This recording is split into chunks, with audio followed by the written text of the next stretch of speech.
किसान भाइयों नमस्कार, आप देख रहे हैं किसान सेवा चैनल और मैं हूं आपका दोस्त राकेश मौर्य। आज हम आपके लिए एक और वीडियो लेकर आए हैं बिल्कुल नया, और ये है पशुपालन से संबंधित। किसान भाइयों, जो हमारे ऐसे भाई हैं जो पशुपालन व्यवसाय से जुड़े हुए हैं या जिनके पास अपने खेतीबाड़ी के कामों के लिए भी जिन्होंने पशुओं को पाला हुआ है, तो बहुत ख़ास और बहुत काम की बात है इस वीडियो में उनके लिए। आज हम आपको बता रहे हैं कि पशुओं में एक बीमारी होती है मुंह पका खुरपका जिसे कहा जाता है, और इसके सही समय पर यदि आप टीके लगवा लेते हैं तो पशुओं से इस बीमारी के प्रति हम उनकी सुरक्षा कर सकते हैं। इस बारे में पशु चिकित्सा सेवाएं मध्य प्रदेश के बैतूल ज़िले के डॉक्टर विजय पाटिल, जो कि उप संचालक पशु चिकित्सा सेवाएं हैं बैतूल में, इसके अलावा हमने इनसे तो बात की ही है, और साथ में पशु चिकित्सा शल्यज्ञ डॉक्टर शोभना मडावी और पशु चिकित्सा सहायक शल्यज्ञ डॉक्टर मनीषा सेचलानी से हमने बात की है। तो किसान भाइयों, मेन बात यह है कि आप अपने पशुओं का टीकाकरण करवाना ज़रूरी है मुंह पका और खुरपका बीमारी से बचाने के लिए। कब करवाना है, इसे करवाना क्यों ज़रूरी है और कैसे लगेगा ये टीका, इस वीडियो में देखिएगा पूरी बातचीत। पशुपालक भाइयों को मेरा नमस्कार। मैं डॉक्टर मनीषा सेचलानी पशु चिकित्सक सहायक शल्यज्ञ के रूप में बैतूल जिले में पदस्थ हूँ। आज हम पशुओं में होने वाली संक्रमित बीमारी मुंह पका खुरपका के बारे में विस्तार से आपको जानकारी देंगे। शासन के द्वारा इसके लिए क्या क्या योजनाएं चलाई जा रही हैं, उनके कौन कौन से प्रोग्राम चल रहे हैं, उनका वैक्सीनेशन, उनके टीकाकरण की जानकारी आपको उपलब्ध कराई जाएगी।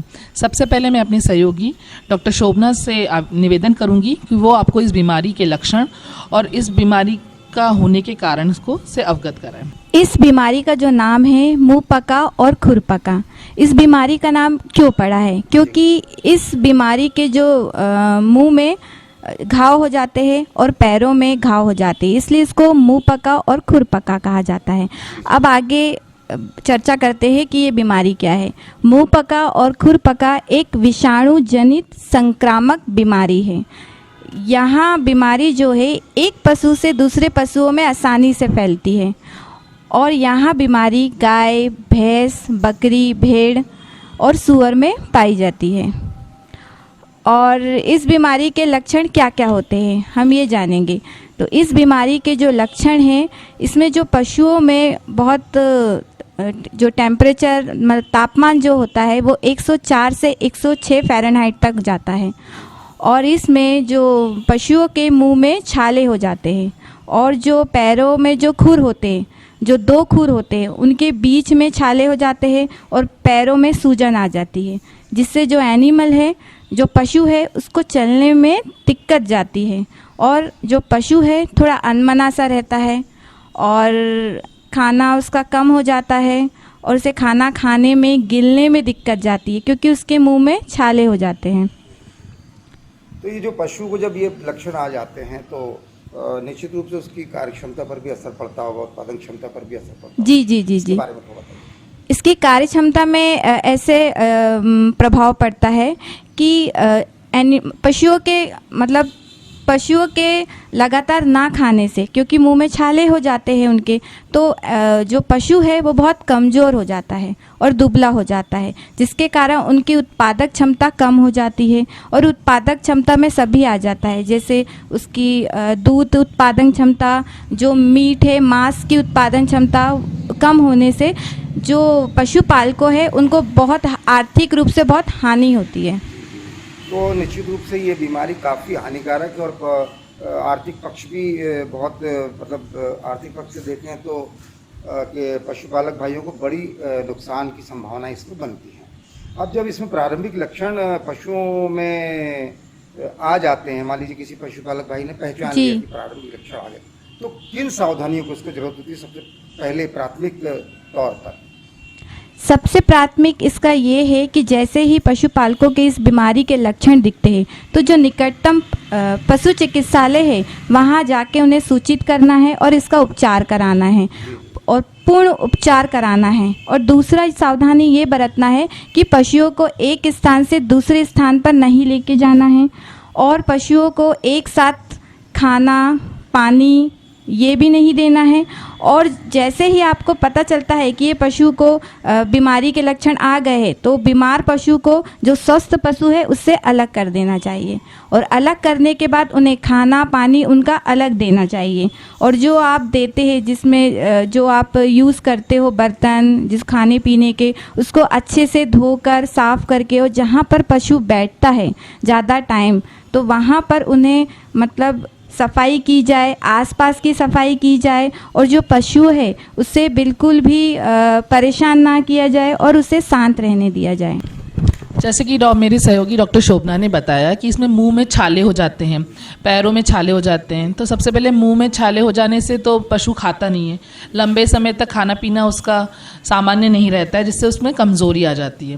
पैरों में छाले होने की वजह से वो चल नहीं पाता है, या एक ही जगह दुबला पतला उसका शरीर हो जाता है, तो वहीं पड़ा रहता है। मतलब उसकी जो एक्टिवनेस है, वो जितना एक्टिव रहता है वो कम हो जाता है। इसके अलावा उन्होंने बताया कि उसकी इन सब चीज़ों की वजह से उनकी उत्पादक क्षमता कम हो जाती है। जैसे बैलों में इसकी उत्पादक क्षमता पे होगा कि वो कार्य नहीं कर पाएंगे। दुग्ध उत्पादन वालों में उनकी दूध में मतलब दुग्ध उत्पादन वाले पशुपालक भाइयों को दुग्ध उत्पादन उतना नहीं होगा जितना होना चाहिए, तो उन पे आर्थिक स्थिति उनकी काफ़ी प्रभाव हो जाती है। इसके अलावा ये भी है कि ये बीमारी घातक बीमारी तो नहीं है, लेकिन क्योंकि संक्रमित बीमारी है, और अगर पशु पहले से ही काफ़ी समय से बीमार है, या वो अपनी आयु बहुत आगे तक वृद्ध पशु है, तो ये घातक रूप भी ले सकती है, जिसके कारण उसकी मृत्यु हो सकती है। इसलिए जैसे ही इसके लक्षण पशुपालक भाइयों को दिखाई दे, उनको एक तो प्रारंभिक उपचार घर पे भी वो कर सकते हैं, या तो निकटतम पशु चिकित्सालय से तो संपर्क तुरंत ही कर लेना चाहिए। और सबसे पहले मैं ये कहूँगी, सबसे पहले अपने बीमार पशुओं को अपने दूसरे स्वस्थ पशुओं से बिल्कुल अलग करना चाहिए, क्योंकि ये बार बार कह रहे हैं कि संक्रमित बीमारी है जो कि स्वस्थ पशुओं में भी फैल सकती है। तो मैडम बताइएगा कि इसके नियंत्रण के लिए जो शासन स्तर पर क्या उपाय किए जा रहे हैं? शासन स्तर पर इसके द्वारा सबसे पहले मुंह पका खुरपका का नियंत्रण कार्यक्रम शुरू किया गया है, जिसके अंतर्गत 4 माह के ऊपर के सभी पशुओं को टीके लगने हैं, निःशुल्क टीके लगने हैं। मैं फिर से बोल रही हूँ, निःशुल्क टीके लगने हैं।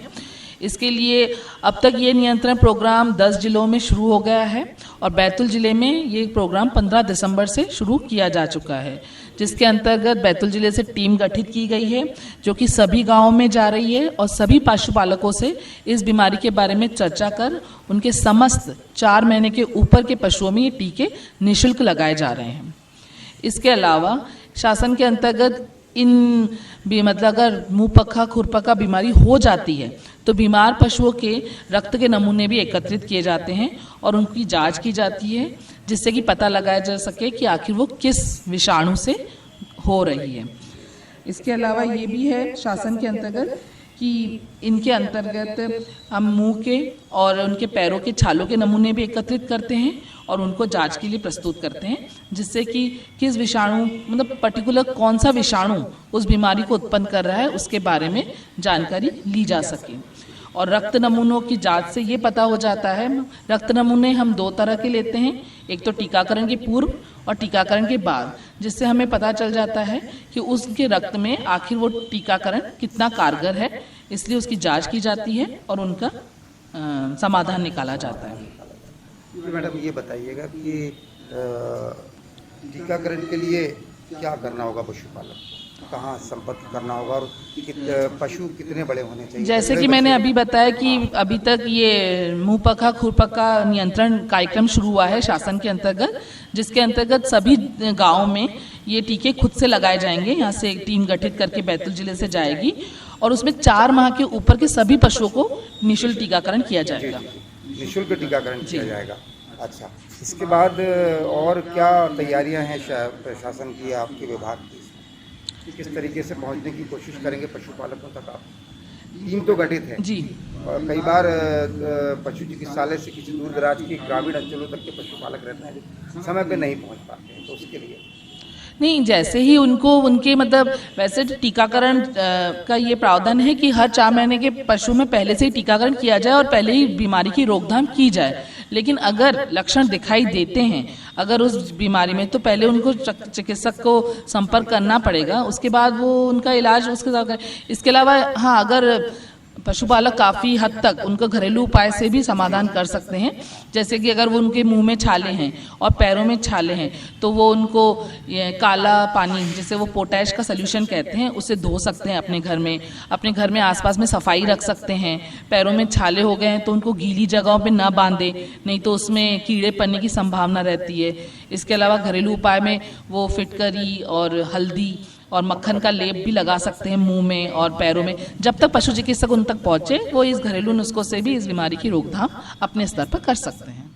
देखिए, अभी क्या है कि जैसे आपको अभी मैडम ने बताया कि हमारे यहाँ पे बैतूल ज़िले में मुंह खुरी रोग के टीकाकरण की व्यवस्था की गई है और इसके लिए एक अभियान चलाया जा रहा है, जिस अभियान के तहत हम गांव-गांव जाकर, ज़िले के समस्त गाँव में जाकर अपनी टीम भेज रहे हैं और वहाँ पर हम एक एक पशु का टीकाकरण करवाएंगे। पशुपालकों से हमारी अपील यह है कि चूंकि हमारी टीम पूरे हर गांव में जाएगी, इसके पहले वहां डोंडी होगी, वहां पर लोगों को पता चलेगा। लेकिन तो जिस दिन गांव में टीकाकरण होता है, मैं पशुपालकों से ये अपील करता हूं कि वो अपने जानवरों को लेके आए और टीकाकरण का कार्य अनिवार्य रूप से कराएं। जैसा मुंह खुरी रोग के जानकारी के बारे में आपको बताया गया है कि इससे हमारे पशुपालक भाइयों को अत्यंत नुकसान होता है, अतः टीकाकरण इस बीमारी की रोकथाम का सबसे अच्छा उपाय है।